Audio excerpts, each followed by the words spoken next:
আজকে একটা নতুন ভিডিও নিয়ে চলে এলাম তোমাদের মাঝে। তোমরা সবাই কেমন আছো বলো, ঝটপট কমেন্ট করো। আমি তো খুব ভালো আছি। তোমাদের এত এত ভালোবাসা পাবো কখনো আমি ভাবতে পারিনি।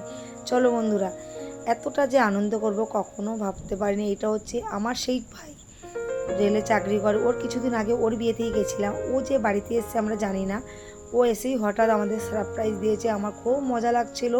সোমা আর রিয়া খেতে দেখলে তোমরা কীরকম ছুটাছুটি করছে, ওরা না খুব মজা করছে। আর একজন মজা করছে যে এই যে অমৃতার মা, বলো না, ও একাই 100 ইচ্ছে মতন আমাকে যা ইচ্ছে হচ্ছে করছে।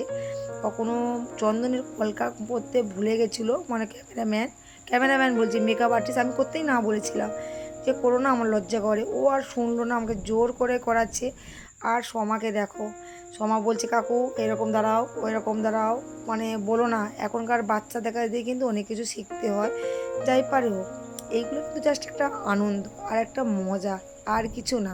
হ্যাঁ, আমার ছেলেও কিন্তু সঙ্গে ছিল। ছেলে কিন্তু দেখিয়ে দিচ্ছিল যে কীরকম দাঁড়াতে হবে, কী বৃত্তান্ত। এগুলো না মজা। অনেকে বলছে ছেলে এত বড় হয়ে গেছে, মার এত শখ কেন? রাত বলে ছেলের বিয়ে দেওয়ার সময় হয়ে গেছে। কেন ভাই এইসব কথাবার্তা বলে? আমার শুনে না সত্যি খুব কষ্ট হচ্ছে। জানি না তাদের মনটা কতটা ছোট। ছোট না হলে ছোট ছোট মনে আসে? বলবো কি, বাইরের লোক লাগে না, বাড়ির লোকই বলতে লাগে। আমারই ভুল হয়েছিল নিমন্ত্রণটা করার, আর নামটাই ধরলাম না। যাই পারে হোক, আমরা এদিকে মজা করছি, তারা যে এদিকে পেটে পেটে হিংসা নিয়ে বসে গেছে আমরা কি করে জানবো বলো? কিছু করার নেই বন্ধুরা, সব বাড়িতেই এরকম হয়। কেউ কারোর ভালো সহ্য করতে পারে না। তুমি খেতে না পারো, তোমাকে কিন্তু মানে বলবে না যে তুমি খেয়েছো কেন, কিন্তু তুমি যদি একটু আনন্দ করো তোমার নিয়ে বসে পড়বে সমালোচনা করতে। হ্যাঁ, আমি না কারোর কোনো দিন ক্ষতি চাই না, কিচ্ছু চাই না, কিন্তু আমার পিছনে কাঠি মারার লোকের অভাব থাকে না। চলো বন্ধুরা, এই যে হাসছি, এত মজা করছি, হয়তো সবাই সহ্য করতে পারে না। ওদের মজা নিয়ে এই যে ওরা যে আমাকে এরকম অপমান করলো, বা মানে সবার সামনেই বলছে, খুবই কাঁদছিলাম, কষ্টও পাচ্ছিলাম, কিন্তু মনে মনে ঠিক করে নিলাম প্রতি বছরই যেরকম পারি করব, ওদের বাদ দিয়েই করব। তাহলে এবার মানে কিছু বলবো না, কিন্তু বাদ দিয়ে করলে ওরা নিজেরাই বুঝতে পারবে কোন দিকে ঘাটা মেরেছি। সত্যি বন্ধুরা, যখন জেবটাই তোমাদেরকে লোক আটকাবে, সেই জিনিসটা তোমরা বেশি করে করবে। আরও বেশি বেশি করে করলে ওরা কিন্তু বুঝতে পারবে ওদের দোষটা কোথায়। যাই পারে হোক, অনেক কথা বলে ফেললাম, পার্সোনাল কথা। তোমার দাদাভাই আমাকে সিঁদুর পরিয়ে দিয়েছে দেখলে। হ্যাঁ, আমাদের কিন্তু সত্যি কথা বলছি না, যে আমাদের কালীঘাটেই বিয়ে হয়েছিল, আর তেমন কোনো ছবিও ছিল না, কিছুই ছিল না। আর ওই কারণেই ইচ্ছে হয় যখনই আমরা ঘুরতে যাই, এখন যখন আলাদা হয়ে শ্বশুর শাশুড়ি মারা গেল, তখনই যখন আলাদা হয়ে যাওয়ার পরে এখন সব জায়গায় ঘুরতে যাই, নিজে দোকানে বসি, স্বাধীনভাবে করি। কিন্তু আগেই স্বাধীনটা ছিল না।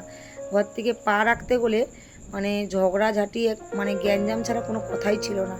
মানে এতটা বাড়ির কথা বলবো কি, মানে এতটাই কষ্টে ছিলাম। কিন্তু এখন যখন শোকের মুখ দিলাম, কেউ কিন্তু সহ্য করতে পারছে না।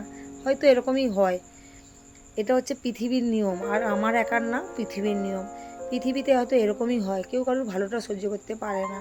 যাই পার হোক, তোমার দাদাভাই না আমাকে একটা কানের দিয়েছিল, তোমরা পরে আমি দেখিয়ে দেবো কী কী গিফট পেয়েছি। আর তোমার দাদাভাইকে না, আমি যখন দোকানে বসি, জবিস কোম্পানিতে কাজ করি, সেখান থেকে না আমি 6,000 টাকা করে পাই। প্রত্যেক মাসে আমি 5,000 টাকা করে একটা বই করে দিয়েছিলাম।